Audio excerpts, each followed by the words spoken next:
الله أكبر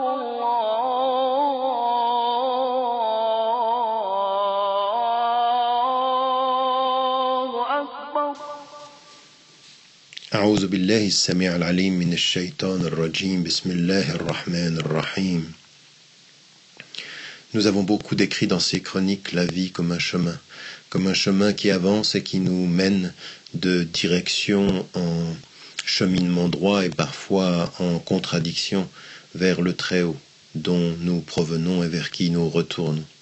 Et pourtant, dans la réflexion qui est la nôtre, intellectuelle, psychologique comme spirituelle, nous nous apercevons que sur notre route, des choses nouvelles sont possibles et des choses anciennes se répètent. Et les deux noms de Dieu que nous trouvons sur ce chemin, sur cette méditation, est celui d'El-Mubda', c'est-à-dire celui qui est l'initiateur, celui qui commence, celui qui crée, celui qui est à l'origine de, et en même temps El-Mu'id, c'est-à-dire celui qui répète, celui qui ramène les choses à ce qu'elles étaient, qui fait que le retour est possible. Et là, nous avons ces doubles dimensions qu'on connaît d'ailleurs quand il y a des réflexions sur le temps, c'est que le temps est linéaire, il nous mène d'un point et nous amène à un autre, mais que le temps également est un temps circulaire, qui a le retour des choses, le fait de la vie et de la mort et de la vie, le fait dans notre propre vie que des choses se répètent. Et quand nous pensons à la présence de Dieu dans notre vie, au moment de ce ramadan, eh bien le ramadan c'est la même chose. Il y a ce retour du même ramadan chaque année qui n'est pas le même, qui n'est jamais tout à fait le même. Comme disait Héraclite, jamais deux fois nous ne baignons dans un même fleuve. Les choses se répètent, ne sont pas les mêmes. Et puis il y a parfois des choses qui sortent de l'histoire, qui sortent de l'horizon et qui sont des débuts de quelque chose de nouveau. Et là aussi, c'est très important de s'en souvenir parce que El-Mubda', c'est-à-dire celui qui est à l'origine, peut aussi être dans notre chemin spirituel quelque chose qui fait qu'il y a une rupture, quelque chose de tout à fait nouveau, finalement, quelque chose comme une conversion qui fait que nous réalisons, que nous prenons conscience que notre vie doit changer.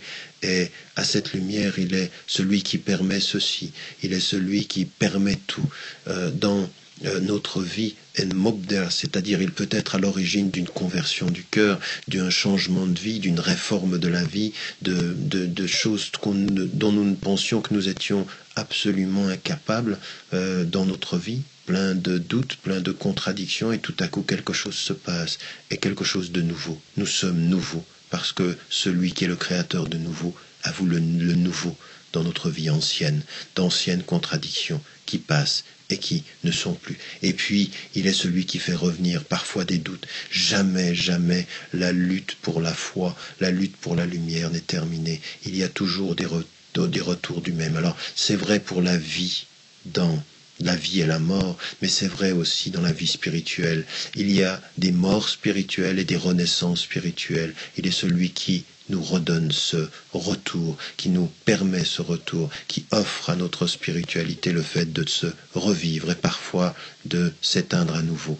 Et c'est là où il faut avoir confiance en l'un, car s'il a permis le nouveau, il permet le retour de l'ancien, et au-delà du retour de l'ancien, encore un renouveau. Il ne faut, au fond, jamais perdre espoir quand nous pensons au fait que Dieu est El-Mubda', c'est-à-dire celui qui est à l'origine, ou El-Mu'id, celui qui fait revenir les choses d'une façon et d'une autre. Même les amours passés peuvent être des amours futurs. Que Dieu nous aide.